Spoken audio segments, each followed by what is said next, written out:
안녕하세요. 사연 튜브 애청자인 30대 후반 여자입니다.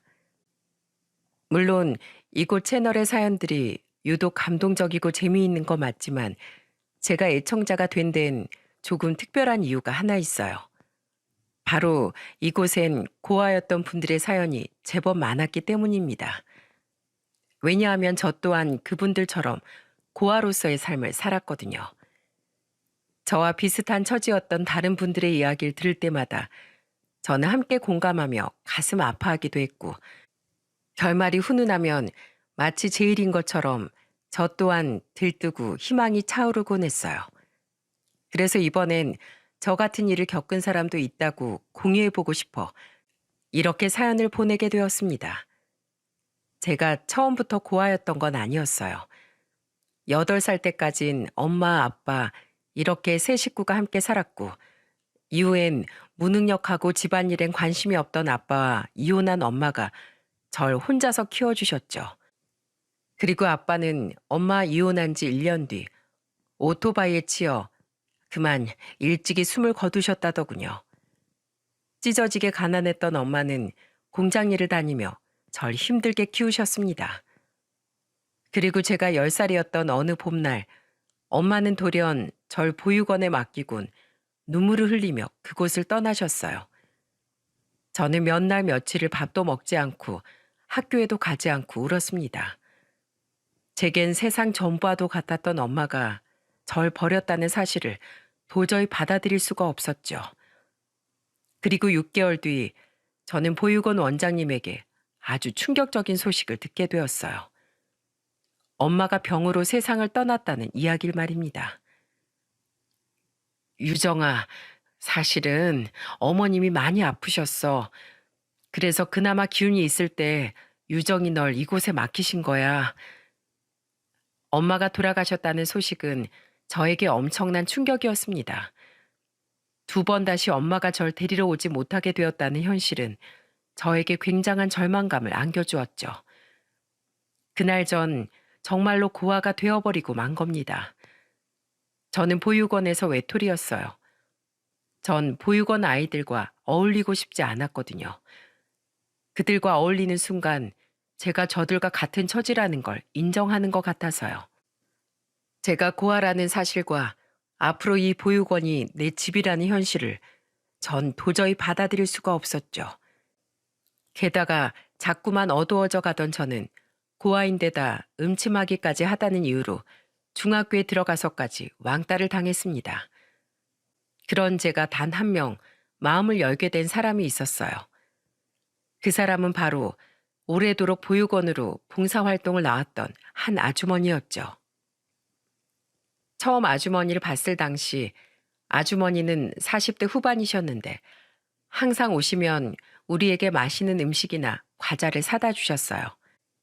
그리고 어느 명절엔 용돈이라며 1,000원짜리 한 장씩을 모든 보육원 아이들에게 나눠주시기도 했죠. 전 아주머니가 사다 주는 음식을 잘 먹지도 아주머니가 주는 용돈 또한 받지도 않았습니다. 이곳에 살고 있다는 이유로 동정을 받는 것 같아서 말이죠.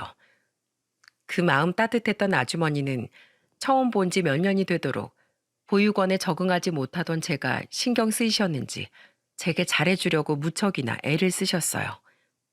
그리고 저도 그런 아주머니에게만은 조금씩 마음을 열게 되었죠. 그리고 제가 15살이 되었던 해 전날 또 엄마의 꿈을 꿔 울적하게 앉아있던 제게 아주머니는 슬그머니 말을 거시더군요. 유정이 무슨 일 있었어?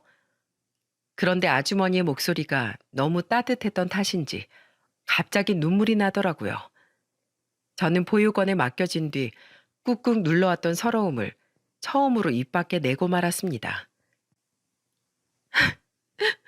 아줌마, 저 정말 너무 힘들어요. 전 이곳이 너무너무 싫어요. 엄마가 절 이곳에 두고 가던 날 느꼈던 충격과 절망감을 도저히 잊을 수가 없어요. 그날 꿈을 꿀 때마다 전 또다시 엄마를 잃던 그날의 10살의 제가 돼요. 돌아가신 엄마가 너무 보고 싶어요. 아주머니는 제게 손수건을 건네주며 펑펑 우는 제 어깨를 다독여 주셨습니다. 아주머니는 저를 따라 눈물을 글썽이며 제 말에 진심으로 공감하고 가슴 아파해 주셨죠. 아이고, 이 딱한 거. 울지 마라. 원장님에게 네 사정은 들었다.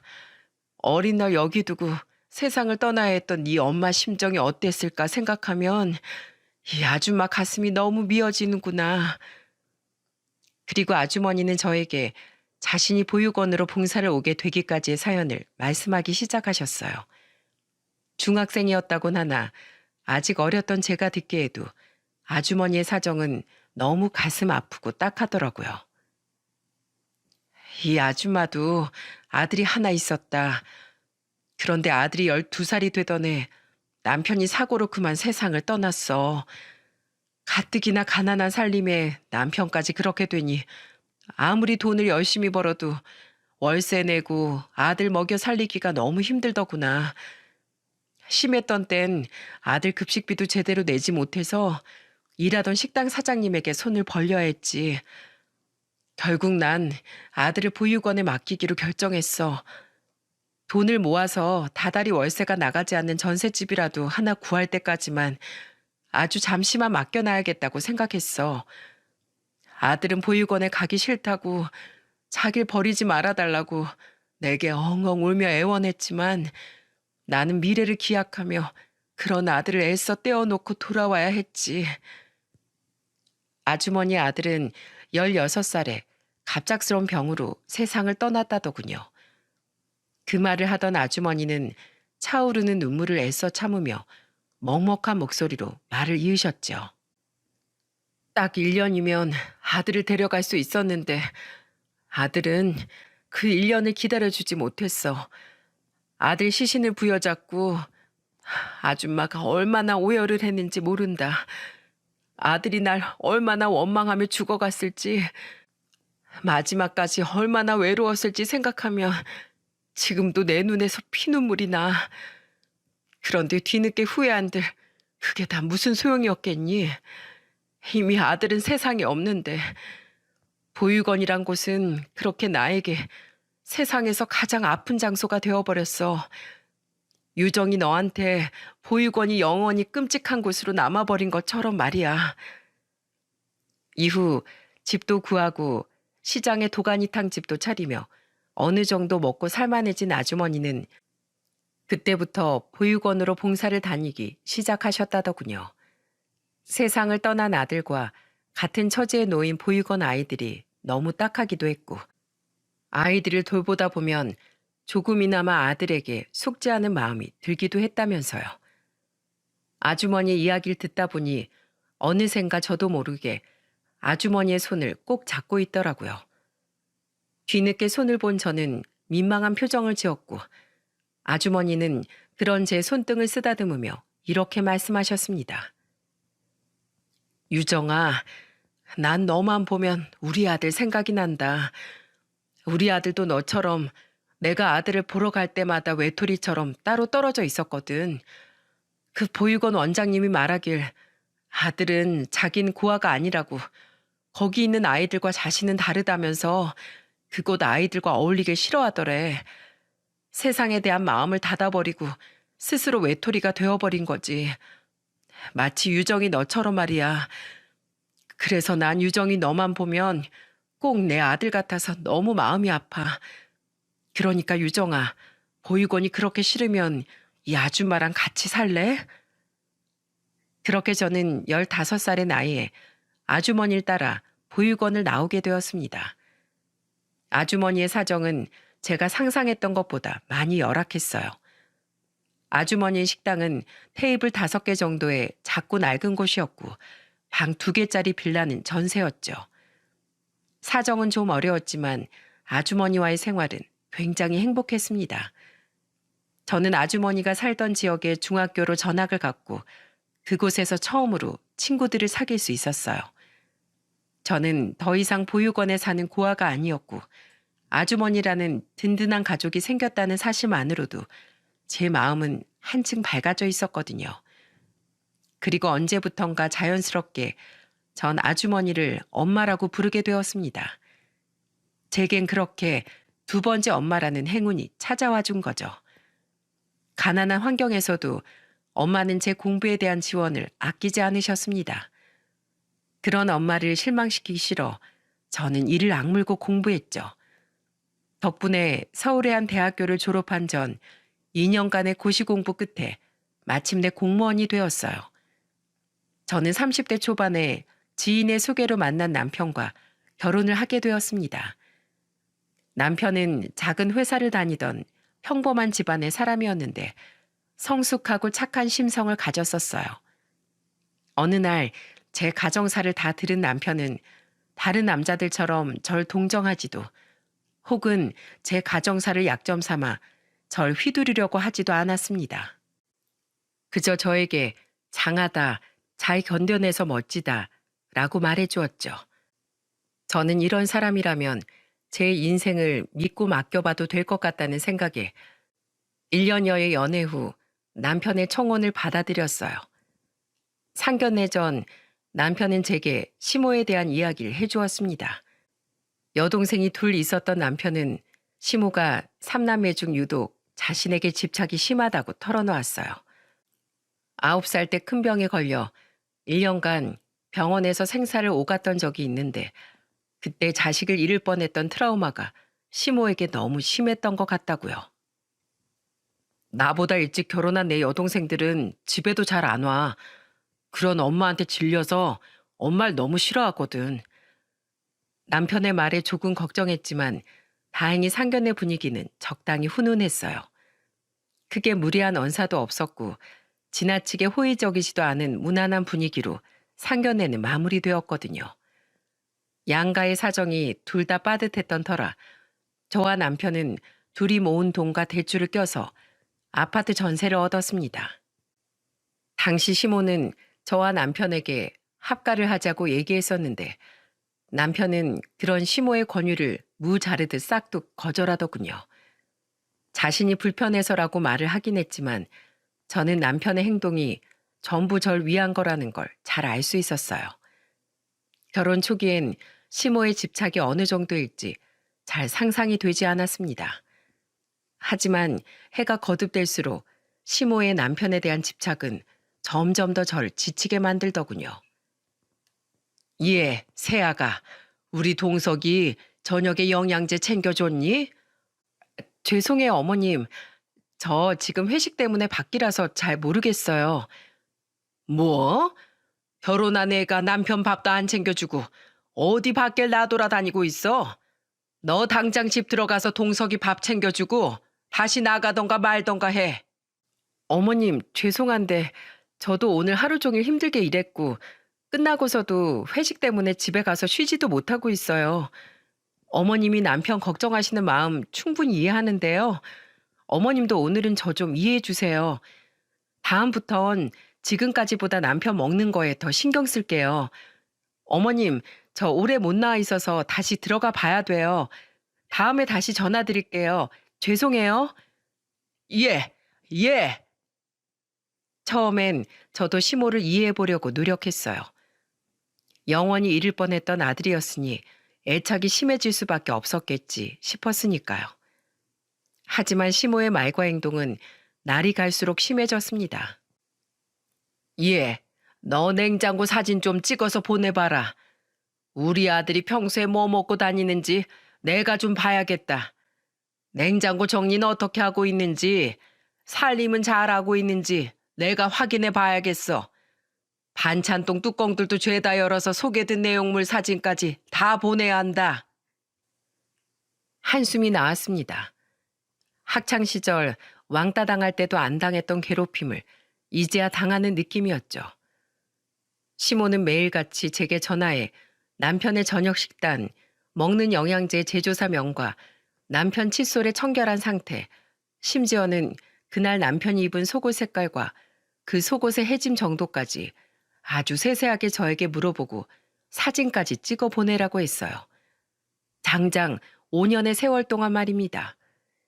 제 인내심은 슬슬 한계치에 도달해 갔고 남편이 시모에게 직접 찾아가 저를 그만 좀 괴롭히라고 소리쳤지만 시모는 그때만 잠시 조용해질 뿐 며칠이 지나면 원상복구가 되었죠. 결국 전날 저는 시모에게 정중히 통보를 했어요. 저 아무리 어머님이 저에게 과한 요구를 하셔도 제가 들어드릴 수 있는 선안에선 어떻게든 들어드리려고 했어요. 어머님이 남편 걱정 많이 하시는 거 다 알고 있고 어쨌든 남편 키워주신 부모님이니까 최대한 존중해 드리고 싶어서요. 비록 남편 변이 건강한지 아닌지 살펴보란 요구는 도저히 못 들어드렸지만은요. 그런데 저 이제 못하겠어요. 이러다 정말 남편까지 미워질 것 같아요. 그러니까 어머님, 앞으로 저한테 이런 무리한 부탁하지 마세요. 제발 부탁드려요. 매번 적당히 예의를 지키던 제가 단호하게 나오니 시모는 어버버하며 아무 말도 하지 못했습니다. 이후 시모는 한동안 잠잠하더군요. 그리고 얼마 후 드디어 전 시험관 시술에 성공을 했죠. 저는 임신 5개월 차부터 산전 육아휴직에 들어갔습니다. 아무래도 늦은 나이에 어렵게 가진 아이인 만큼 최대한 조심하고 싶었거든요. 출산 이후엔 출산 휴가와 남은 육아휴직을 모조리 붙여 사용할 계획이었죠.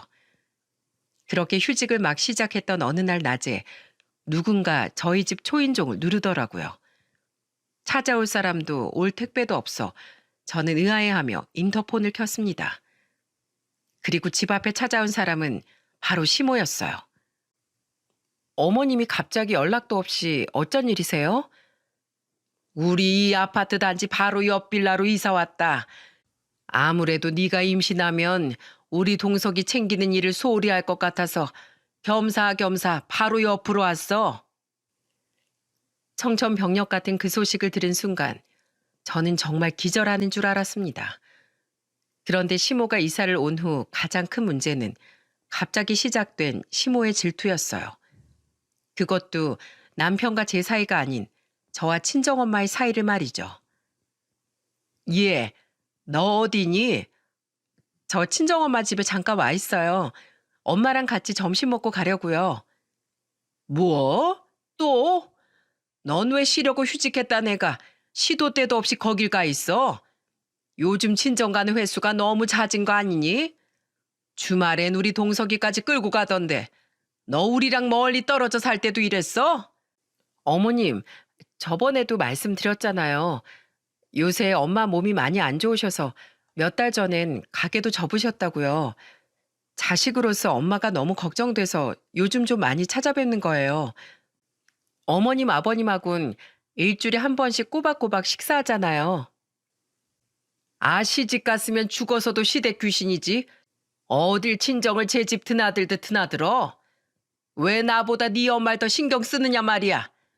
아무튼 빨리 들어와서 동석이 저녁이나 차려줘라. 오늘은 나도 네 시애비도 여기서 저녁 먹고 가련다. 얼른 와서 저녁 준비해. 나 잡채 먹고 싶다. 정말 진절머리가 났어요.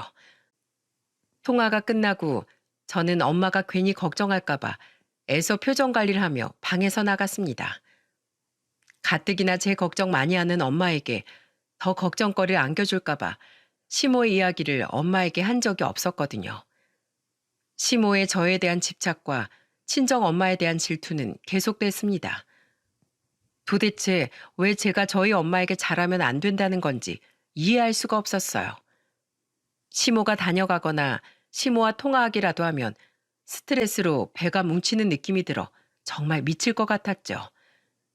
남편 또한 계속해서 시모와 언쟁을 벌였지만 그때마다 시모는 아예 바닥에 주저앉아 거진 눈물까지 흘려대더라고요. 아이고, 아들놈 금이야 오기야 길러놨더니 여자에 미쳐가지고 이렇게 지 엄마를 괄시한다. 이 엄마가 아들 걱정에 좀 도를 넘었기로써니 그렇다고 엄마한테 소리를 질러 제 장모한테 그렇게 간쓸게 다 빼줄 것처럼 하면서 제가 엄마한테 대체 뭘 잘못했다고 그래요. 결혼 전엔 내내 집에 생활비 대줘. 생신이면 용돈 드려. 환갑엔 해외여행 보내드려. 요즘엔 주말마다 한 번씩 식사까지 대접하는데 저더러 대체 더 이상 뭘 어쩌라는 거예요. 이제 제발 그만 좀 하세요. 집사람한테 신경 좀 끄시라고요. 그렇게 남편도 저도 언제 터질지 모르는 시한폭탄을 속에 품은 채 아슬아슬한 나날을 보내고 있었습니다. 그리고 드디어 그 시한폭탄은 결정의 순간을 맞아 폭발하고 말았죠. 결정의 순간은 그의 초복에 찾아왔습니다. 당시 전 임신 8개월에 만삭 임산부였어요. 이틀 전 시댁 식구들과 식사를 했기에 시댁은 중복이나 말복에 챙기고 이번엔 친정엄마를 먼저 챙기자 싶어 저는 엄마에게 전화를 걸었죠. 엄마, 초복인데 우리 삼계탕 먹자. 내가 사줄게. 됐다. 무리하지 말거라. 몸도 무거울 텐데 그냥 집에서 쉬어. 에이, 나도 삼계탕 먹고 싶어서 그래. 엄마랑 먹으러 갔다가 거기서 저녁에 남편 줄 삼계탕도 포장해 오려고. 그럼 내가 너희 동네로 갈 테니까 번거롭게 움직이지 말고 넌 거기 있어. 그래? 잘 됐다. 우리 동네에 나름 유명한 삼계탕 맛집 있거든. 그렇게 저는 엄마와 동네 삼계탕 집에서 만나 식사를 하기 시작했습니다. 한 절반쯤 먹었을 때일까요? 뒤에서 들린 고함 소리에 엄마 전 깜짝 놀란 얼굴로 가게 문을 바라보았어요. 그리고 그곳엔 상상도 못했던 인물이 서 있더군요. 야! 정말 온몸에 소름이 다 돋았어요. 고함을 치며 절 바라보고 있던 사람은 바로 시모였던 겁니다. 뒤에 서 있는 시부를 보니 복날이라 두 분이서 함께 삼계탕을 드시러 온 모양이더군요. 시모는 잔뜩 약이 오른 얼굴을 하곤 우리 테이블로 성큼성큼 다가와 소리를 쳤습니다. 야! 오늘 복날인 거 나도 알고 네 시애비도 안다. 나도 삼계탕 먹을 줄 안다고. 그런데 넌 내가 그렇게 말했는데도 복날에 시부모나 안중에도 없이 네 엄마하고만 삼계탕을 먹으러 와? 나도 삼계탕 좋아해. 정말 황당했어요. 아니, 삼계탕을 먹으러 왔으면 그냥 맛있게 먹고 가면 될 일 아닙니까? 무슨 저한테 삼계탕 못 얻어먹고 죽은 귀신도 아니고 이깟 삼계탕 하나로 심지어 사돈인 저희 엄마가 보는 앞에서 그렇게 소리를 질러대는 시모를 정말이지 이해할 수 없었어요. 예, 시부모는 부모도 아니니?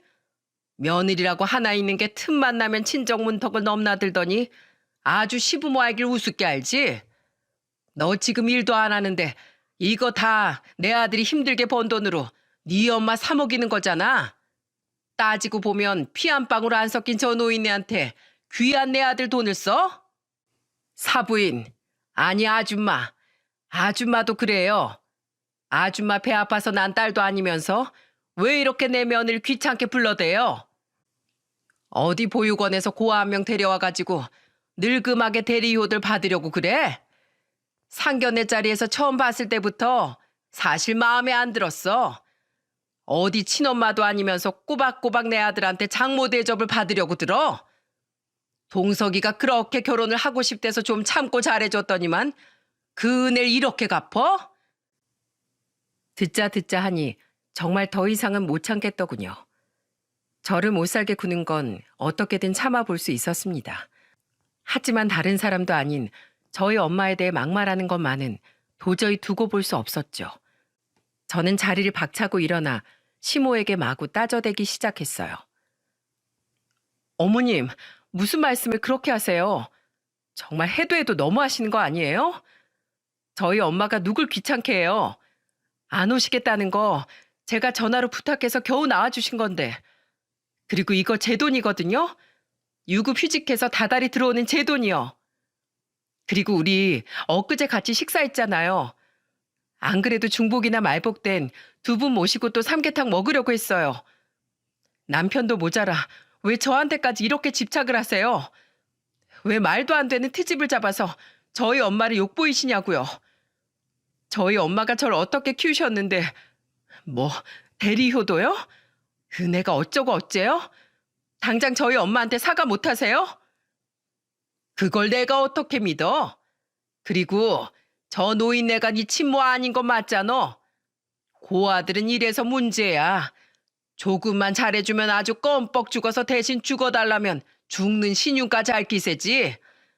네가 이렇게 멍청하니까 네 친모도 죽기 전에 널 버린 거다. 짐덩이 같아서. 난 더 이상 너랑 내 아들이 생판남인 저 노인네한테 부모 대접해주는 꼴 못 본다. 네 부모는 시부모인 우리야. 어디 진짜 부모를 놔두고 엄한데 정신이 팔려 있어? 아줌마, 던 내 며느리랑 아들 만나지 말아요. 애들이 전화를 해도 받지 말고 찾아가도 만나주지도 말고. 사람이 양심이 있어야지 말이야. 왜 괜히 끼어들어서 남의 가족 사이에 분란을 일으켜요? 어머니! 아이고 유정아, 그만해라, 그만해. 아무래도 내가 오늘 여길 괜히 왔나 보다. 괜히 나 때문에 시어머니한테 소리치지 말어. 사부인 죄송합니다. 제가 요새 몸이 약해지다 보니까 그만 마음까지 약해져서 자식한테 너무 많이 기대고 말았네요. 제가 앞으로 제 딸 저희 집에도 못 오게 하고 잘 만나지도 않을 테니까 노여움 푸세요. 엄마는 눈물을 글썽이며 저를 말리고 시모에게 사과를 하셨습니다. 전후 사정을 전혀 몰랐던 엄마는 제가 엄마를 자주 찾아간 것 때문에 시모와 문제가 생겼다고 생각하는 것 같았어요. 아무래도 옛날 분이다 보니 평소에도 제가 너무 자주 엄마를 찾아갈 때마다 시부모님이 한마디 하시지 않느냐며 걱정을 하셨거든요. 저는 그런 엄마의 모습에 피가 거꾸로 솟구쳐 엄마의 말을 막았죠. 엄마, 그런 거 아니야. 하지 마. 엄마가 왜 사과를 해? 어머님, 오늘 저희 엄마한테 단단히 실수하신 거예요. 저 피 한 방울 안 섞였어도 자기 아들 말곤 죄다 인간 취급도 안 하는 어머님보다 저희 엄마가 1000배는 더 소중해요. 저희 엄마는요, 임신에 좋다는 보약, 피로에 좋다는 보약, 보약이란 보약은 다 지어서 저랑 남편한테 보내는 분이에요. 이 아픈 몸을 굳이 이끌고 나가셔서요.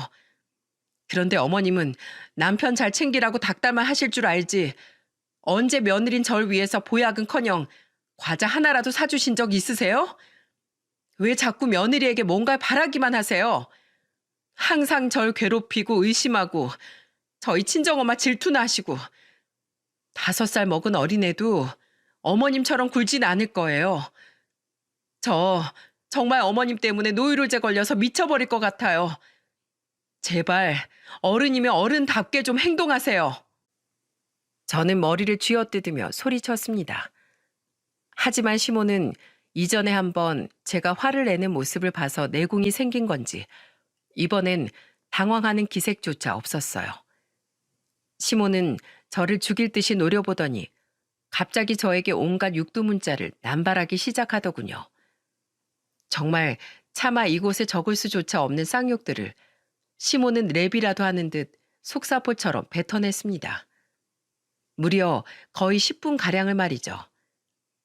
저는 맥락 없는 욕설 파티에 그 자리에서 입을 떡 벌리고 서 있었고 저희 엄마는 저를 꼭 껴안으며 시모에게 소리를 질렀어요. 이 여편 내가 보자 하니까 내 딸 생각해서 한번 숙여줬더니 사람을 우습게 봐도 유분수지 지금 어디다 대고 쌍욕을 해요?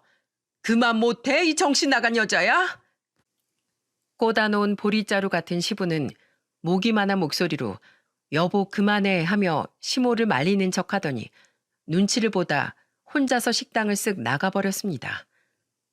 아마 창피했던 모양이지만 자기 아내를 말리지도 못하고 혼자 도망가는 모습이 정말 너무도 한심해 보이더군요. 식당 손님들의 이목은 이미 한참 전부터 우리에게 집중되어 있었고 결국 식당 주인 내외에 주방 직원들까지 모조리 나와 시모를 말리기 시작했어요.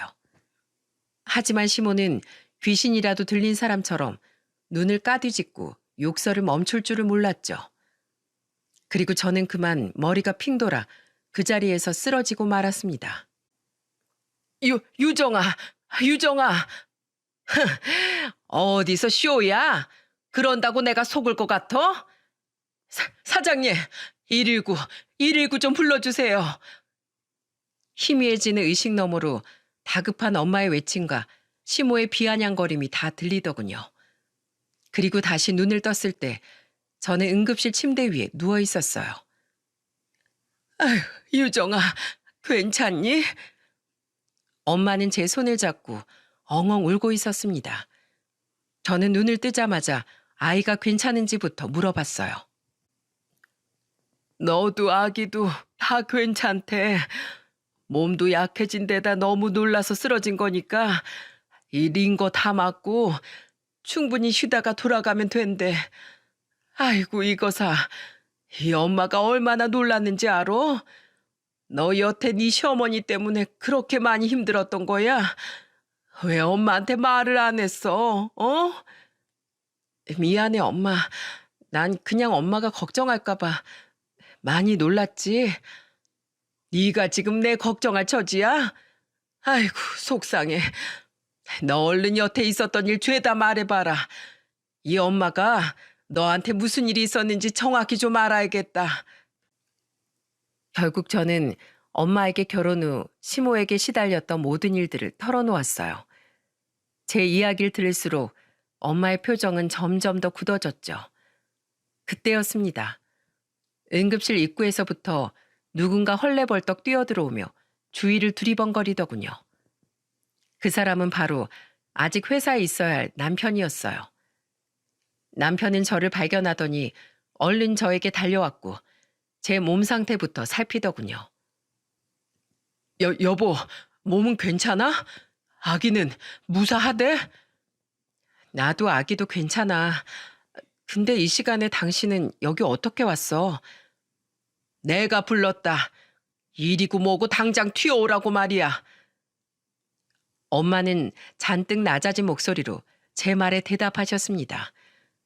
저는 엄마와 살게 된 이후로 그렇게 화가 난 엄마의 모습을 난생 처음 봤어요. 자네, 아까 전화로 내 얘기 다 들었지? 자네 대체 뭐 하는 사람인가?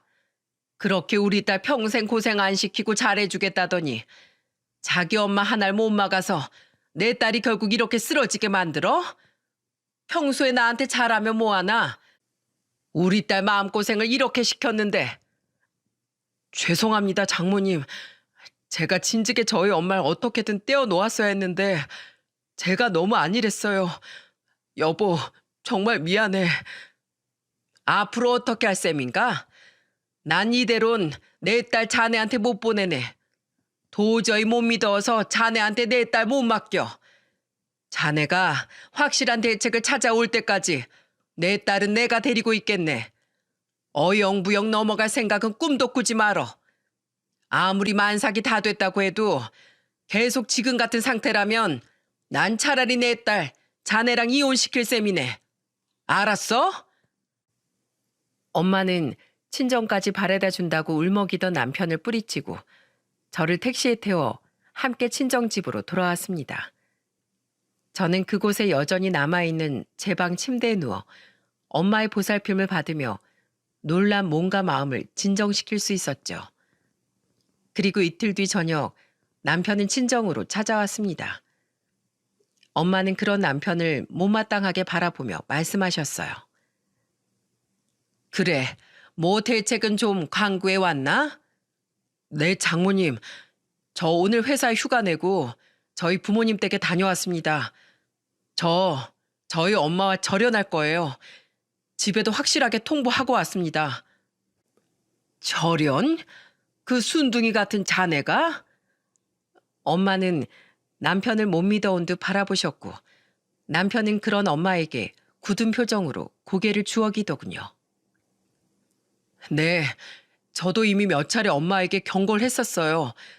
계속 이러면 2번 다시 엄마 얼굴 안 보겠다고요. 저도 저희 엄마에게 너무 지쳤습니다. 무엇보다 유정이와 뱃속 아기까지 힘들게 하고 위험에 빠뜨리기까지 한 엄마를 더 이상 용서할 수가 없습니다. 장모님, 저희 이사 가겠습니다. 저희 엄마가 모르는 곳으로 이사 갈 거예요. 그게 제가 찾은 방법입니다. 그리고 장모님, 부탁이 있어요. 이사 갈 집에서 저희와 함께 살아주세요. 뭐? 남편의 갑작스런 말에 저는 무척이나 놀라고 말았어요. 순간 짧은 정적이 흘렀죠. 엄마 또한 상상도 못한 이야기였는지 화난 표정을 짓는 것도 있고 저처럼 놀란 표정으로 남편을 바라보더라고요. 유정이한텐 저도 저지만 장모님이 가장 필요할 것 같습니다. 유정이가 평소에 장모님 걱정을 많이 하기도 했고 저 또한 마찬가지고요. 장모님과 함께 살면 그것만큼 유정이한테 힘이 되고 좋은 일이 없을 거예요. 그리고 혹시라도 제가 없을 때 저희 엄마가 또 찾아와서 행패를 부리면 장모님이 이 사람 좀 지켜주세요. 부탁드립니다. 자네, 그거 진심인가? 나랑 같이 살아도 불편하지 않겠어? 네, 진심입니다. 이틀 내 밤을 새워가며 고민하고 내린 제 결론이에요. 저는 남편과 엄마를 번갈아 보았습니다. 엄마는 고민에 빠져 있었고 남편은 긴장한 표정으로 엄마의 대답을 기다리고 있었죠. 결국 엄마는 마지못한 표정으로 남편의 제안을 받아들이셨어요. 그래, 그럼 그러게 하세. 합가라는 게 잘못하면 서로 불편해질지도 모르는 일이네만 자네 말대로 나도 내 딸이 걱정이 돼서 안 되겠네. 하지만 자네 모친이랑 안 보겠다는 말 정말로 지킬 수 있겠나? 그 말에 책임질 수 있어? 네, 장모님. 유정이 뱃속에 저희 아이를 걸고 맹세하겠습니다. 앞으로 2번 다신 유정이가 저희 집 때문에 괴롭힘 당하는 일 없게 할 거예요. 마지막으로 한 번만 더 믿어주세요. 남편의 말에 엄마는 제게도 의견을 물어보셨어요. 저는 잠시 생각을 하다 이렇게 대답했죠. 난 엄마랑 같이 사는 것만큼 좋은 일이 없지. 근데 여보, 당신은 다시 한번 생각해봐. 난 앞으로 절대 당신 어머니 만날 생각 없어. 그 삼계탕 집에서 우리 엄마한테 한 막말, 나한테 하던 욕설들 정말 꿈에 나올까 무섭고 끔찍해. 당신 어머니라면 이젠 정말 진절머리가 난다고. 근데 나한텐 남이어도 당신한텐 부모님이잖아. 내가 어떻게 나 때문에 당신한테 천륜을 끊으라고 강요할 수 있겠어. 그냥 나랑 이혼하고 당신은 당신 부모님에게 가서 살아. 그게 무슨 소리야? 내 가족은 당신하고 우리 아기야. 엄마 내가 천륜이면 당신하고 우리 아기도 나한텐 천륜이라고. 그러니까 그 말도 안 되는 소리 하지 마. 난 당신하고 우리 아기 없으면 못 살아. 그리고 엄마가 나에 대한 사랑이 큰 건 알겠지만 이건 잘못된 방식이야. 내가 언제까지고 엄마의 잘못된 집착을 받아줄 수는 없어. 우리 엄만 이렇게라도 좀 멈춰야 해. 그러니까 당신 아무 소리 말고 처가에 한동안만 더 머물고 있어. 난 이사 갈 집 알아볼게. 그렇게 우리는 보름 뒤 정말로 이사를 가게 되었습니다. 저희 집과 엄마 집 전세금을 합치니 금액이 꽤나 커져 우리는 방 3개짜리 아파트 공실 하나를 구할 수 있었죠. 시모에게서 떨어졌다는 사실만으로도 정말 숨통이 트이는 것 같았어요. 그런데 이사한 지 일주일쯤 지났을 때 정말 시겁할 일이 일어났습니다. 어떻게 알아내는지 시모가 이사간 그 집을 또다시 찾아온 거예요. 그것도 남편이 출근을 한 사이에 말이죠. 인터폰으로 시모의 얼굴을 보고 시겁한 저는 문을 열지 않고 큰 소리로 물었어요. 어머님이 여길 어떻게 알고 또 찾아오셨어요? 어떻게 찾아오긴. 내 아들 퇴근할 때 몰래 뒤를 밟았지. 흥, 어딜 감히 이사를 가? 아무리 도망 다녀봤자 너희들은 내 손바닥 아니야. 이젠 정말 공포스럽더군요. 마음 같아선 당장에 문을 열고 뛰쳐나가 시모에게 욕설이라도 한바탕 퍼붓고 쫓아내고 싶었는데 뱃속의 아기가 걱정되어 차마 그럴 수가 없었어요. 얼마 전 시모 때문에 이미 한 번 쓰러진 적이 있었으니까요. 그런데 그때 소리를 듣고 나온 저희 엄마가 저를 뒤로 밀어내곤 현관문 앞에서 소리를 치는 겁니다. 예, 나와봐라. 야, 이 또라이 같은 여편네야. 여기가 또 어디라고 찾아와? 각설이야? 죽지도 않고 또 오게? 시모는 마치 저희 엄마까지 함께 이사를 했을 거라곤 생각지 못했는지 저희 친정엄마 목소리가 들리자 한층 높아진 목소리로 소리를 치더군요. 뭐야, 당신이 왜 여기 있어? 왜긴 왜야? 내 집이니까 여기 있지.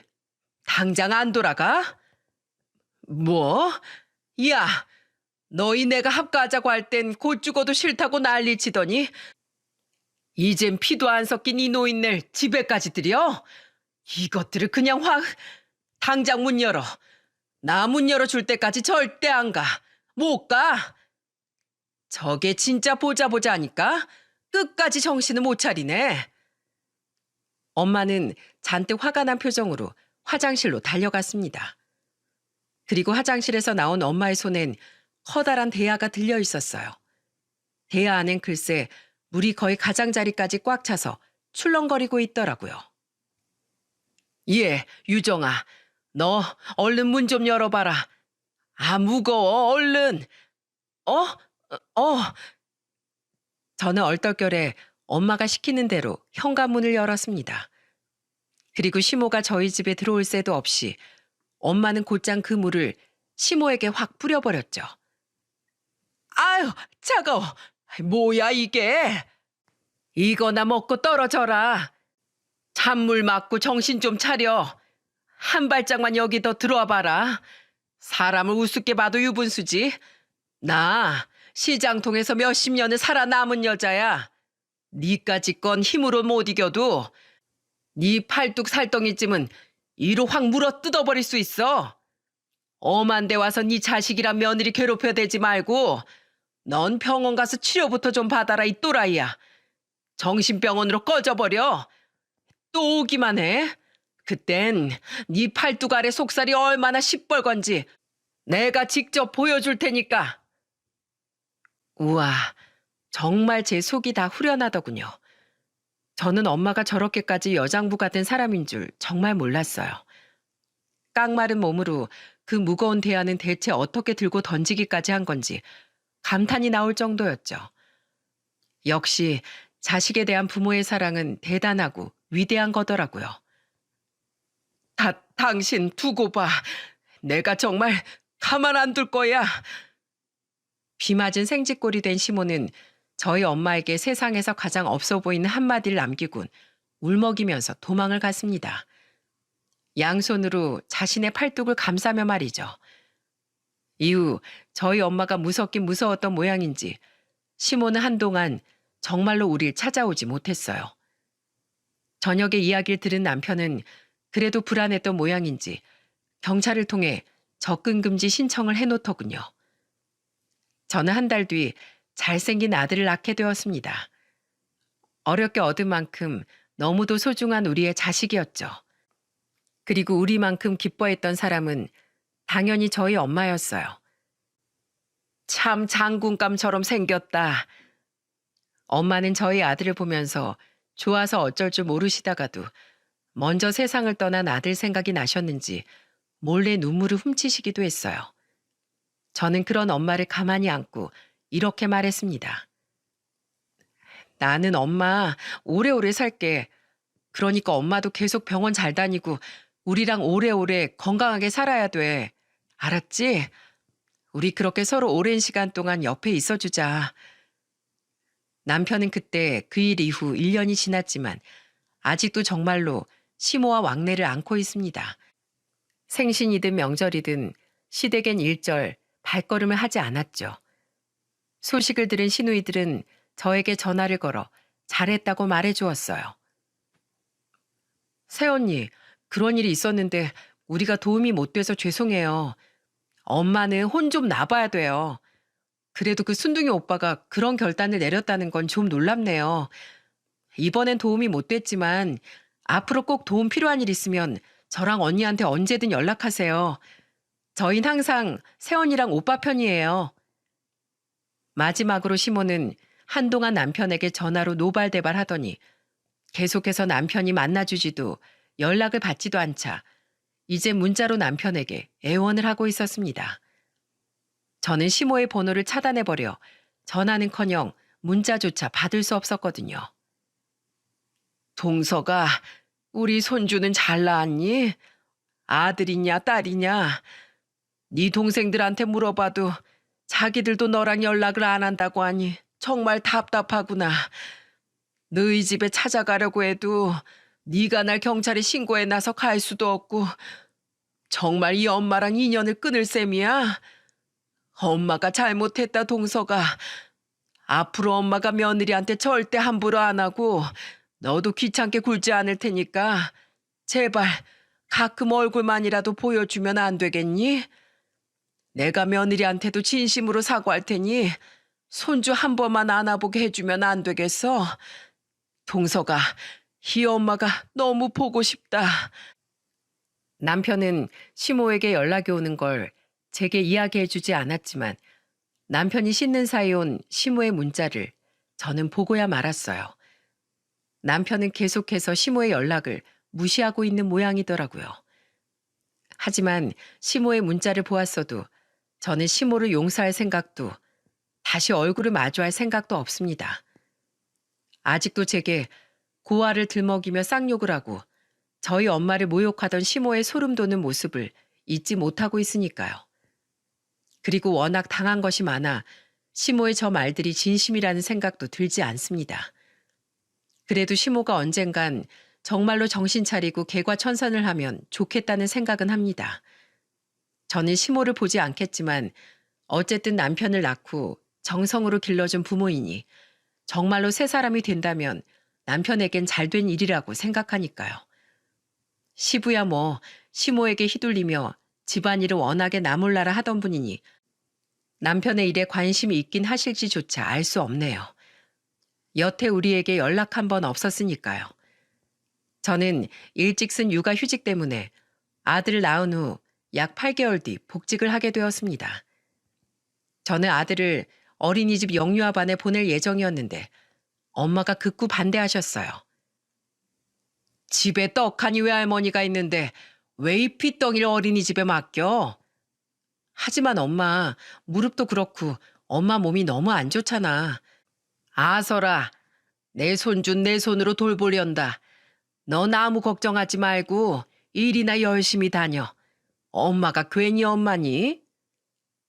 저는 엄마의 몸을 걱정했지만 엄마는 손주를 돌보는 일이 정말로 좋으셨던 모양인지 날마다 얼굴에 웃음꽃이 피어 계세요. 그래도 최대한 엄마가 힘들지 않게 저와 남편은 퇴근하기만 하면 누가 먼저랄 것도 없이 집으로 날아옵니다. 그리고 주말엔 모든 집안일을 남편이 도맡아서 해요. 원래 집안일이 제일 힘든 법이야. 집에 이렇게 건장한 남자가 있는데 왜 연약한 여성분들에게 내가 일을 시키겠어? 장모님, 이거 된장찌개 간 좀 봐주세요. 제가 다른 건 다 잘해도 장모님 음식 솜씨만큼은 따라잡으려면 한참 먼 것 같네요. 아무튼 말 참 예쁘게도 잘해. 어디 봐봐. 칼칼하게 청양고추만 좀 더 넣으면 되겠구만. 아이고, 우리 영연이도 먹고 싶어요? 얘 좀 봐라. 저도 먹겠다고 내 품 안에서 팔 버둥대고 있는 거.